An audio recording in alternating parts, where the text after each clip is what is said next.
মা বোনদের একটা সমস্যা হলো, অনেক মা বোনরা জোহরের নামাজটা পড়েন ৩টা সাড়ে ৩টার দিকে। ম্যাক্সিমাম মা বোনরা এই কাজ করেন। কেন? কারণ দুপুরে ওনারা রান্না বাড়া করেন, রান্না বাড়া করতে গিয়ে ওনারা শরীর ঘামায় টামায় যান, তখন শয়তান এসে মাসালা নিয়ে হাজির হয়।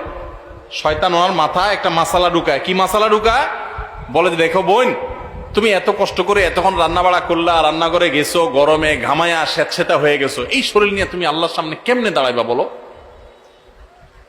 তো এবার বোন শয়তানরে জিগায় মনে মনে আর কি, তাহলে কি করতে হবে?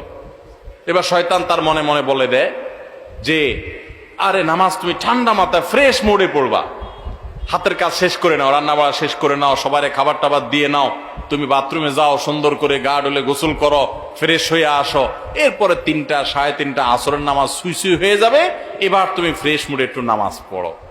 কাজটা কি ভালো হইলো না খারাপ হইলো? দেখতে কিন্তু ভালো মনে হচ্ছে, তাই না?